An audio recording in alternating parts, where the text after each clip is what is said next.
leremos o segundo livro dos Reis, capítulo de número 5, somente do versículo de número 1 ao 3.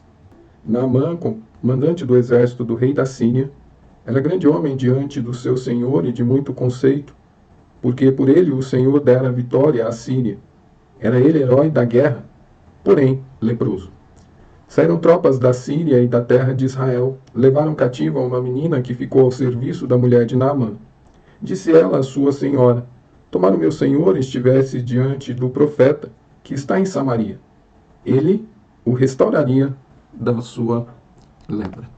Para quem já teve a oportunidade de ler o livro ou assistir o filme, o desenho da Alice nos Países das Maravilhas, deve se lembrar de um gato, o Chesney, ou o gato risonho. E é interessante que há uma cena neste desenho onde Alice chega numa encruzilhada e há vários caminhos à disposição dela. E então ela olha sobre a árvore e o gato está lá. E ela pede ajuda a este gato, perguntando a ele qual caminho ela deveria tomar. E então o gato volta-se para ela e pergunta: mas para onde você quer ir? Ela diz: eu estou perdida, eu não sei.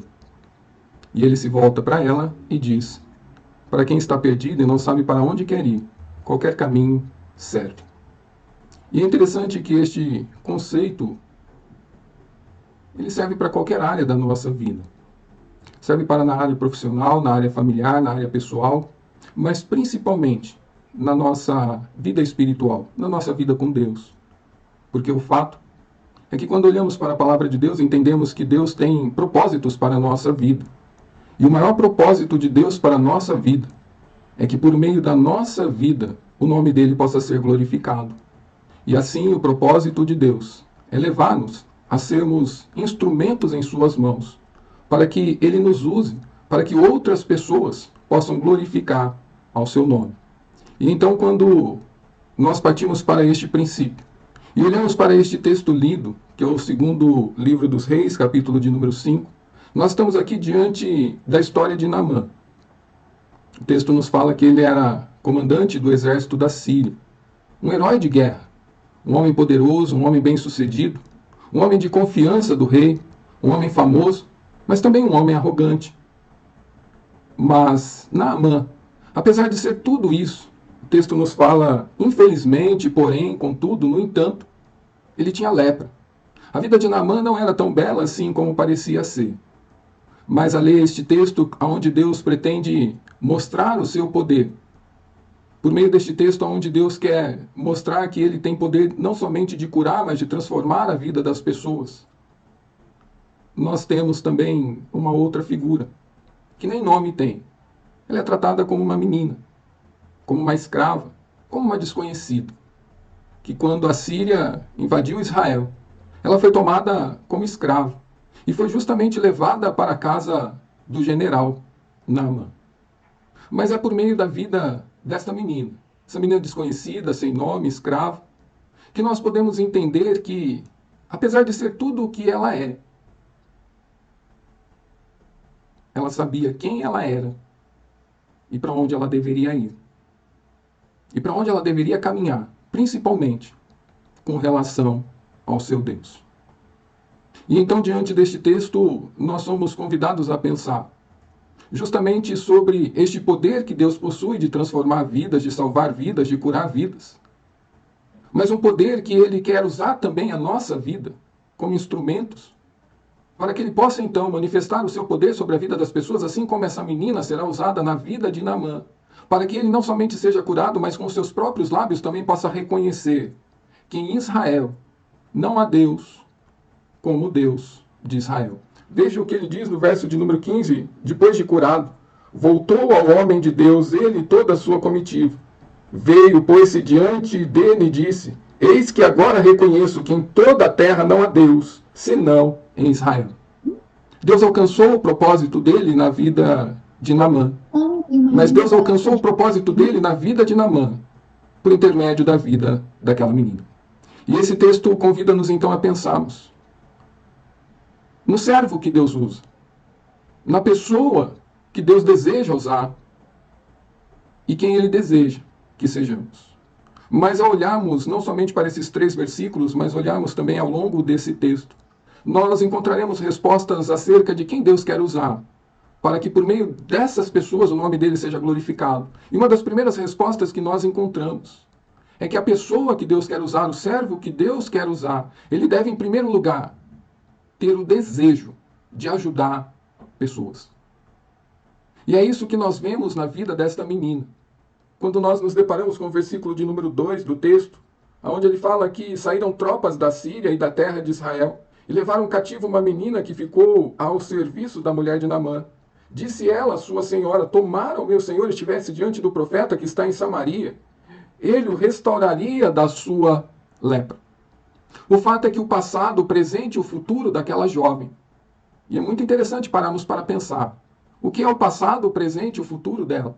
O passado, ela tem com certeza muito recente na sua mente. A família que ela não tem mais, o lar que ela não tem mais, a terra que ela já não mais está. Ela deve ter em sua mente como passado também o dia que a Síria invadiu Israel e a levou cativo. Mas o presente dela é a triste realidade. Vamos aos nossos olhos pensar que ela está numa terra distante, como escrava, sem a sua família, longe dos seus pais, dos seus irmãos, talvez. E o futuro é um futuro incerto. Em boas palavras, o passado, o presente e o futuro desta menina bastavam-lhe como desculpas para ela não fazer mais nada, para ela ser uma pessoa revoltada, para ser uma pessoa que não quisesse ajudar mais ninguém. O que aquela menina viveu até ali, a realidade dela, já era motivo de sobra para ela. Desistir. Deixar de querer auxiliar alguém, de fazer o bem para alguém. Mas essa menina, nós vemos aqui no texto, ao invés de ser tomada pelo desânimo, ao invés de ser tomada pelo desejo de não fazer mais nada por ninguém, e apenas cumprir com a sua obrigação de escrava ali naquela casa, nós percebemos que ela age de forma totalmente contrária. Porque ao invés de cultivar o ódio, ao invés de cultivar o sentimento de vingança por Naamã, que foi aquele que comandou o exército da Síria na derrota de Israel, ao invés de desejar a morte dele, sabedora de que ele era portador de lepra, uma doença sem cura, ela demonstra na casa daquela mulher, para sua senhora, que ela ainda tem, apesar de tudo que ela viveu até então, o desejo de ajudar, o desejo de ser útil. E isso fica muito bem claro a partir das palavras que ela diz. Ela diz, tomara o meu senhor estivesse diante do profeta. Essa palavra é utilizada aqui no sentido de interjeição, como se ela estivesse suspirando, como se ela estivesse sonhando, como se ela estivesse desejando, como se ela estivesse expressando, se meu senhor estivesse diante do profeta. Com certeza o profeta o curaria. Uma outra tradução diz, quem me dera que ele estivesse lá. E então aquela menina sem nome, simplesmente conhecida como menina, chamada como menina. Aquela menina agora sem povo, aquela menina sem família, aquela menina que agora é escrava. Apesar de ser tudo isso, ela é usada por Deus para conduzir Naamã ao caminho da cura e da humilhação. Ela é usada por Deus para conduzir o grande general, para que com seus próprios lábios ele possa declarar, em Israel não há Deus como este. Como anda o nosso desejo de servir? Pois, afinal de contas, nós fomos chamados para sermos servos. Ou melhor, nós fomos feitos servos. Quando nós olhamos para a primeira carta de Pedro, capítulo de número 4, verso de número 10, o texto nos fala que nós fomos chamados para servirmos uns aos outros, cada um conforme o dom que recebeu, como bons dispenseiros da multiforme graça de Deus, chamados para servirmos. Mas quando nós vamos para Gálatas também, capítulo 5, verso de número 12, o texto nos convida a dizermos, porque vós, irmãos, fostes chamados à liberdade, porém não useis da liberdade para dar ocasião à carne. Sedes antes servos uns dos outros, pelo amor. Aquela menina, pelo amor, ela está demonstrando o seu desejo de ajudar, apesar da situação que ela se encontra. Eu acredito que quando paramos para pensar naquilo que Deus espera de nós, e a pessoa que Deus deseja usar, assim como está usando essa menina, nós devemos entender que muitas vezes no reino de Deus, muitas vezes no corpo de Cristo, nós temos usado um papel ou vestido uma roupa que nós não encontramos na palavra de Deus, que é exatamente como voluntários.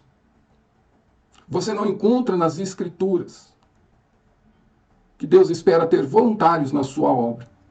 Justamente porque ao longo das Escrituras, nós entenderemos que o que Ele espera ter e o que Cristo Jesus fez na cruz por nós, nos tornou servos. E então é muito importante que façamos a distinção entre ser um voluntário e ser um servo. Para, em posse desse conhecimento do que é um voluntário e do que é um servo, possamos escolher o que nós queremos ser, que papel queremos assumir. O termo voluntário é um termo secular. Diz que é um cidadão que, motivado pelos valores de participação e de solidariedade, ele doa o seu tempo, ele doa o seu trabalho, ele doa o seu talento, por causa de interesse social e interesse comunitário. Um voluntário, então, ele tem uma motivação. E essa motivação é a satisfação pessoal. O voluntário, a remuneração dele é que ele nada receberá.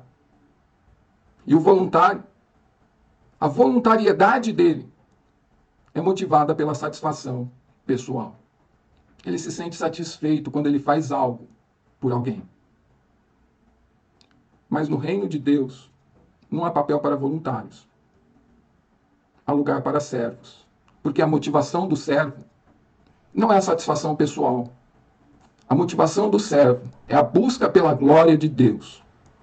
Tudo que o servo faz é para que o nome do seu Senhor seja glorificado. Não é para alcançar benefício algum, satisfação alguma para si mesmo. A remuneração do servo, ele já recebeu, que é a salvação em Cristo Jesus. E agora que ele já recebeu essa remuneração, ele tem uma dívida de gratidão para com o seu Deus, para com o seu Senhor.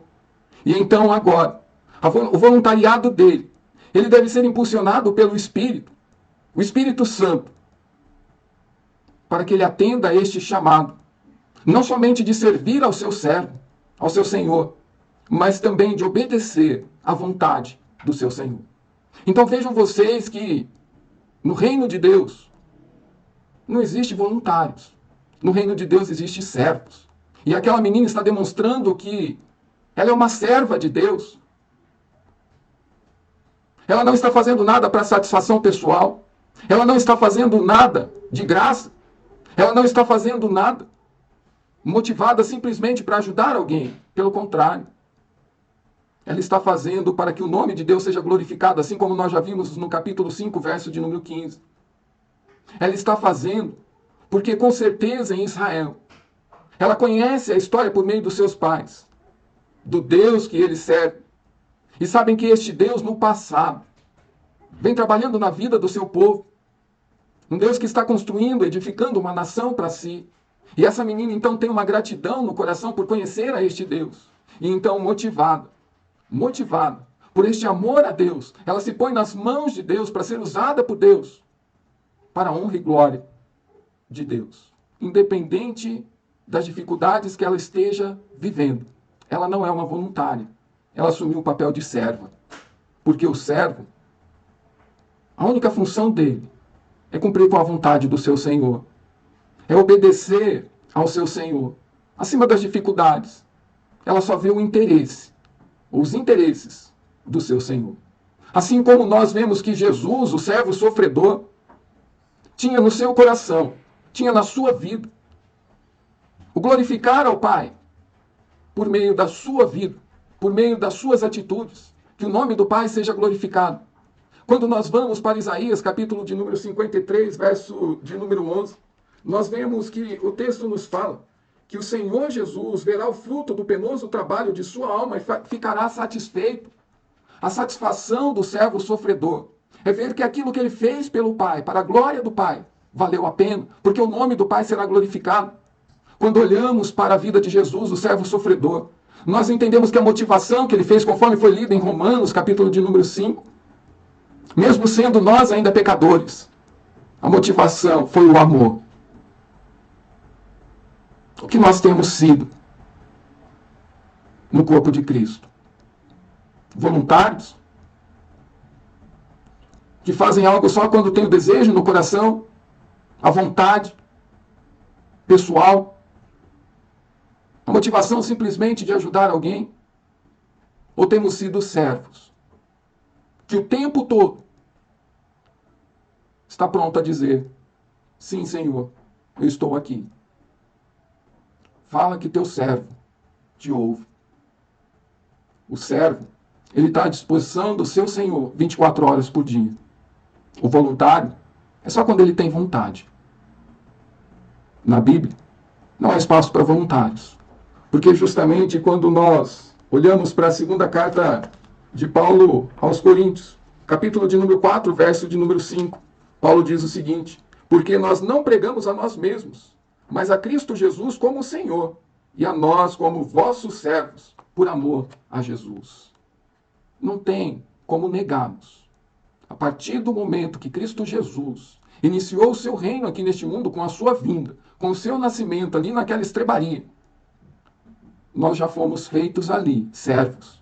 Porque o rei chegou, o reino iniciou-se, agora nós temos um rei.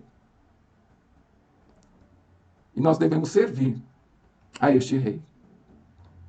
Portanto, o servo de Deus é aquele que tem o desejo de ser instrumento em suas mãos para abençoar. É aquele que tem o desejo sempre de ajudar, independente das circunstâncias, porque ele está fazendo pela dívida que ele tem, pelo pagamento que ele já recebeu, que foi a salvação eterna.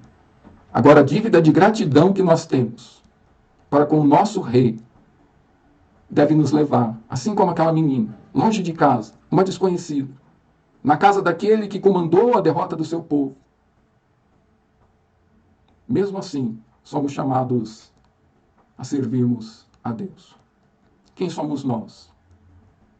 Deus quer usar pessoas que têm este desejo.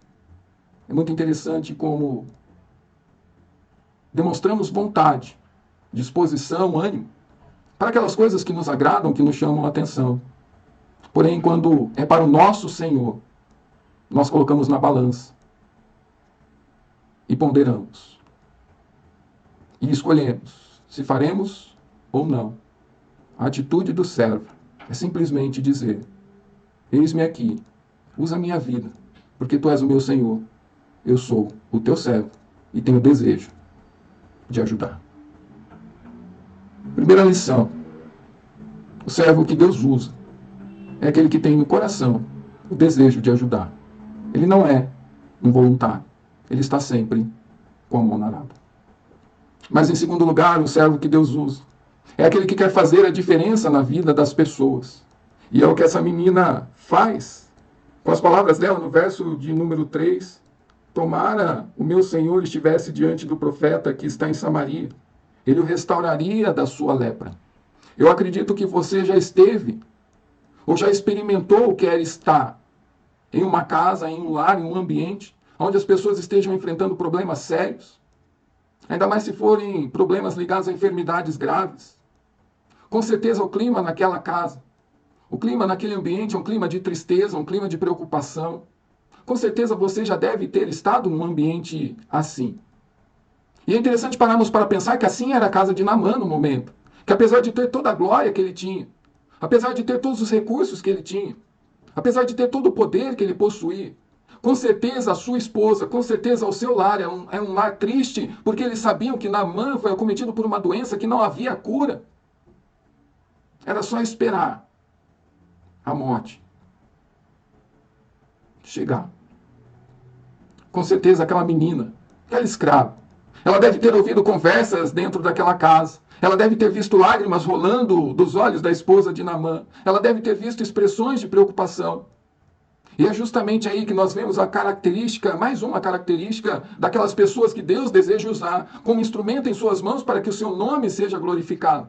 São pessoas que querem fazer a diferença na vida de outras pessoas, levando esperança, levando um bom conselho, levando incentivo, levando ânimo, dando orientação, dando um norte para a vida das pessoas que estão desorientadas. E é isso que aquela menina faz. Com essa conversa dela, com essa declaração dela, ela faz renascer, não somente no coração da esposa de Naamã, mas ela faz renascer no coração do próprio Naamã a esperança. Porque nós vemos que o verso de número 4 nos fala que Naamã foi ao rei pedir autorização para ir até a casa do profeta. Um homem que já não tinha mais perspectivas, uma família que já não tinha talvez mais sonhos, mais planos. Por meio da vida dessa menina, desconhecida, escrava, mas que quer fazer a diferença na vida das pessoas. Essa menina reacende no coração daquela família a esperança de dias melhores. E de igual modo, Deus quer usar a nossa vida para fazer a diferença na vida das pessoas e assim as pessoas, como fez Naamã, glorificarem com seus próprios lábios e declararem com seus próprios lábios que existe um Deus todo-poderoso e que não há outro igual a Ele. Deus quer usar as nossas vidas como pessoas que desejam fazer a diferença por onde passamos. Seja por meio de uma oração que fazemos no trabalho com algum colega que está passando por dificuldades, ou com algum irmão que está passando por dificuldades, ou com um vizinho, ou com a pessoa que Deus colocar em nosso caminho. Com certeza, se desejarmos no coração fazermos a diferença na vida das pessoas, uma simples oração aos nossos olhos devolverá e dará a essa pessoa, assim como fez com Naamã e sua esposa, a esperança, o ânimo que eles tanto estão procurando. Podemos fazer a diferença na vida das pessoas por meio de bons conselhos, quando as pessoas estiverem em dúvidas, quando as pessoas estiverem passando por momentos difíceis. Podemos, por meio de conselhos bíblicos, pautados na palavra de Deus, dar o norte para as pessoas. Podemos, por meio de palavra de esperança, ao invés de desincentivar as pessoas, fazer o que aquela menina fez dentro do lar de Naamã, com a esposa dele, com o próprio Naamã. Podemos apresentar sugestões, soluções para aquelas pessoas que não conseguem contemplar nada. Mas isso depende do nosso desejo de fazermos a diferença na vida das pessoas. Porque Deus deseja usar servos assim, que por meio da sua vida levam outras pessoas a glorificarem o nome dele. Nós estamos falando aqui que John Stott diz que isso é uma questão de caráter na vida do discípulo de Cristo. É uma questão que está ligado justamente no entendermos e vivermos e obedecermos o que Jesus nos convida a fazermos como sal e luz aqui neste mundo. Jesus usa de dois elementos indispensáveis dentro de um lar: o sal e a luz. Tenta ficar sem sal e tenta ficar sem luz, para vermos quão ruim será o nosso lar, a nossa casa, as nossas noites, o nosso alimento. O Senhor Jesus, por ocasião do Sermão do Monte, está tratando justamente disso. Nós precisamos ter o caráter do discípulo de Cristo. Nós precisamos ter o caráter do servo de Jesus. O caráter que aquela menina tinha, de querer fazer a diferença na vida das pessoas. É muito interessante que o sal naquela época não é o sal puro que nós conhecemos hoje. Era um pó branco que ficava em torno do mar. E dentro deste pó, envolto neste pó branco, estava o sal. E era muito fácil de se perder o sal neste pó. Assim também como na nossa vida, há muitas coisas que podem fazer, contribuir para que o sal ele se torne insípido, para que ele perca o seu efeito, ou seja, para que deixemos de ter o caráter do discípulo de Jesus e passemos a ter o caráter do mundo, não desejando mais fazer a diferença na vida das pessoas. E a partir do momento, o próprio Senhor Jesus fala isso. Para que serve o sal sem sabor? Ele só serve só para ser lançado fora e para ser pisado. Não serve para mais nada. Precisamos ter o caráter do discípulo de Jesus. Para que então desejemos aqui neste mundo sermos usados, sermos pessoas que são usadas por Deus, para fazermos a diferença na vida das pessoas. Deus quer nos usar, assim como Ele usou aquela menina. Ele quer usar a nossa boca para que seja a boca dele. Ele quer usar a nossa voz para que seja a voz dele. Ele quer nos usar como luz em meio à escuridão que as pessoas estão vivendo. Ele quer nos usar como anunciadores da paz quando as pessoas estão vivendo num mundo atormentado. Ele quer nos usar para levar consolo àquelas pessoas que estão desesperadas. Ele quer nos usar para levar consolo, conforto, orientação. Mas para isso, é necessário que queiramos viver o caráter do discípulo de Jesus. Aquela menina, mesmo longe de casa, ela manteve este desejo de fazer a diferença aonde Deus a colocou. E Deus tem nos colocado em lugares diversos. É muito fácil fazer a diferença dentro da igreja. O difícil é fazer a diferença na vida das pessoas, fora da igreja. Se você não teve a oportunidade, primeiramente, você, claro, deve ler a Bíblia para ver o que é o caráter do discípulo de Jesus. Mas tendo a oportunidade, assista um filme que se chama Um Lindo Dia na Vizinhança. Conta a história verídica de um homem chamado Fred Roger, feito pelo ator Tom Hanks. Que é um homem que, pelo seu caráter,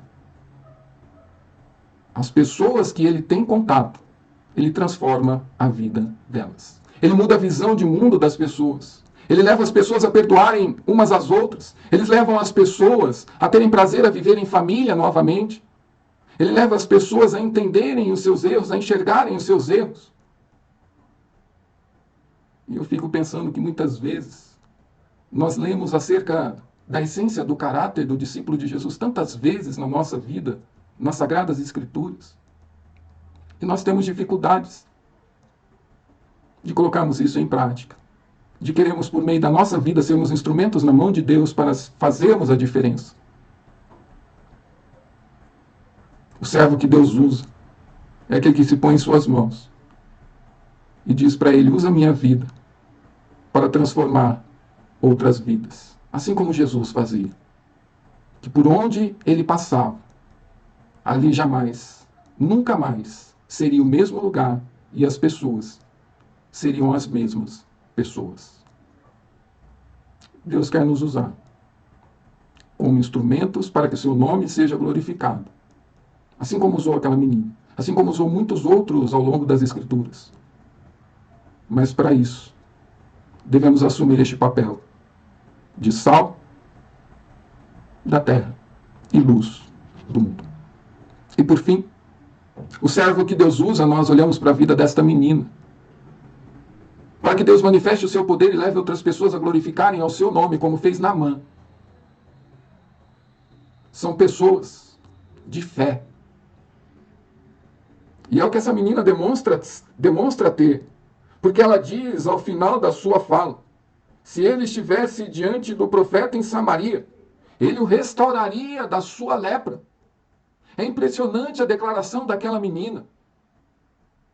Pequena só na idade, porque na sua fé é uma gigante na fé.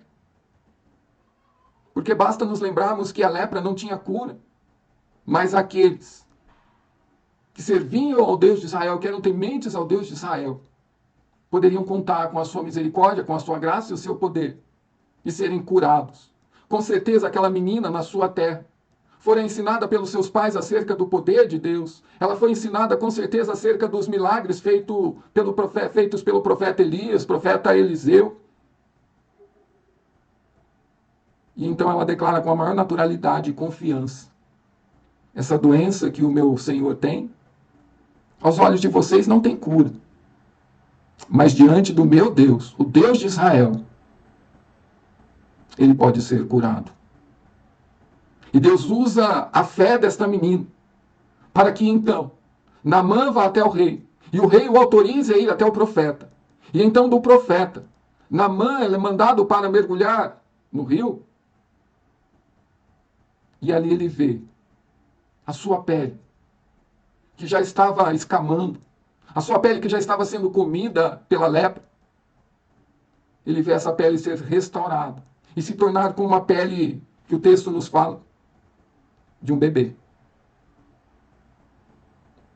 E pensar que o que proporcionou essa transformação, essa cura e o nome de Deus sendo engrandecido foi a fé daquela pequena menina, escrava, desconhecida. Mas uma grande fé. E por meio da nossa fé, Deus quer curar pessoas, principalmente do pecado, que tem consequências tão arrasadoras como a lepra. Porque assim como a lepra, o pecado vai comendo a alma, o pecado vai destruindo a vida, o pecado vai consumindo as pessoas. E então Deus quer que por meio da nossa fé anunciemos às pessoas que estão sendo consumidas pela lepra que há esperança, que nós cremos em um Deus e que por meio dos nossos lábios nós declaramos que este Deus é capaz de tirá-las da onde elas estão, da situação que elas estão vivendo, e o pior ainda, da situação de morte espiritual, e devolver a vida para elas por toda a eternidade. Mas para ajudarmos os outros com a nossa fé, nós devemos cuidar dela. Porque se não cuidarmos da nossa fé, como é que poderemos usar da nossa fé para abençoar outras vidas, assim como fez essa menina?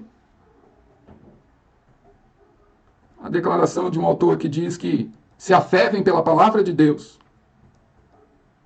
ela se vai com a ausência da palavra. Boas palavras. O salmista, no Salmo de número 1, ele diz exatamente isso. Antes o meu prazer, o seu prazer está na lei do Senhor e na sua lei medita de dia e de noite. Uma pessoa que quer cuidar da sua fé, para ter fé para cuidar de outras pessoas, ela deve cuidar de estar meditando na palavra do Senhor dia e noite, de ter prazer de meditar na palavra do Senhor. Queremos cuidar da nossa fé para fortalecer os demais. Comece a estudar mais a Bíblia. Comece a meditar mais na palavra do Senhor, porque se ela vem pela palavra, a fé, a ausência da palavra, faz com que ela também diminua. Alimente-se da verdade. O Salmo de número 101, ele nos fala justamente sobre essa questão. Não porei coisa injusta diante dos meus olhos. Aborreço o proceder daqueles que se desviam. Nada disso se me pegará. Longe de mim o coração perverso. Não quero conhecer o mal. O salmista está dizendo aqui, eu quero me alimentar da verdade a cada dia, porque eu sei que é a verdade. Fará bem para a minha vida, a verdade alimentará a minha fé, a verdade alimentará o meu temor a Deus. Me levará a confiar nas promessas de Deus, a crer naquilo que Deus prometeu. Devemos orar ao nosso Deus, não somente alimentar a nossa fé, por meio de termos contato com a palavra e nela meditarmos e nela termos prazer, mas também termos intimidade com Deus por meio da oração para cultivarmos a nossa fé. E assim termos fé para abençoarmos a vida de outras pessoas. Se você não pode conhecer a Deus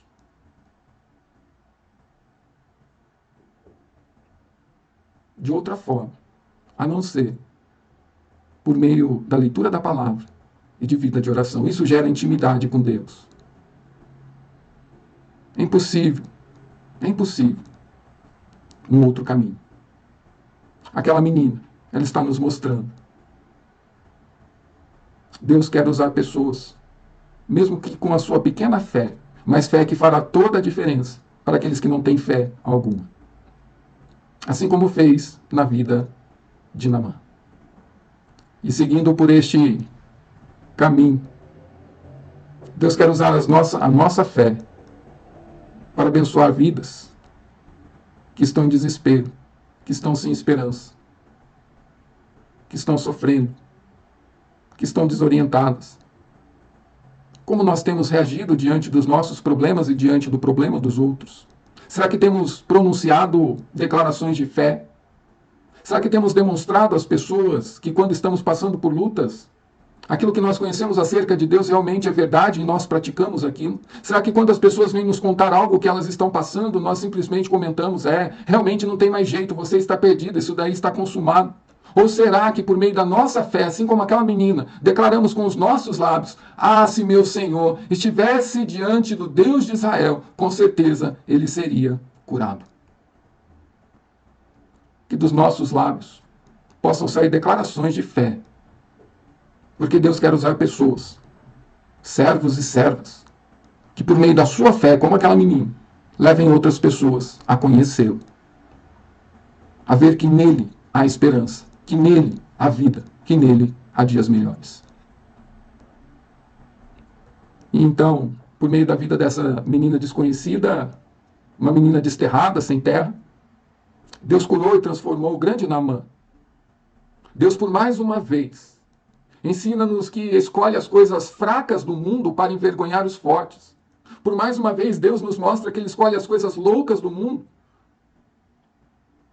para envergonhar os sábios. Pois Deus usa quem Ele quer. E o servo que Deus quer usar é aquele que entende que é servo e não voluntário. É aquele que entende que agora vive para a vontade do seu Senhor e não para satisfazer a sua própria vontade quando quer e quando deseja. O servo que Deus quer usar é aquele que tem no coração o desejo de fazer a diferença na vida das pessoas. O servo que Deus quer usar é aquele que, por meio da sua fé, pronuncia com os seus lábios: ainda há esperança, ainda há vida, ainda há cura, por meio de Deus. Deus quer nos usar para levarmos pessoas à presença de Jesus, assim como aquela menina foi usada para levar Naamã à presença do profeta e, consequentemente, à presença de Deus. E Naamã, após conhecer o poder de Deus, glorifica o nome de Deus. Que por meio das nossas vidas de servos, o nome do Pai possa ser glorificado. E que possamos, a exemplo desta menina, sermos as pessoas que Deus usa. Agora, responda a pergunta que foi feita lá atrás.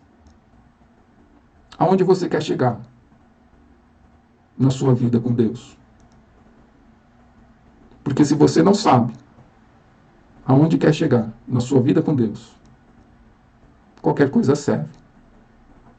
Mas se o desejo do nosso coração for o desejo de sermos servos e servas, que são usados como instrumentos nas mãos de Deus para que o nome dele seja glorificado, então comece a viver isso na sua vida. E com certeza, além de sermos abençoados, abençoaremos muitas outras vidas.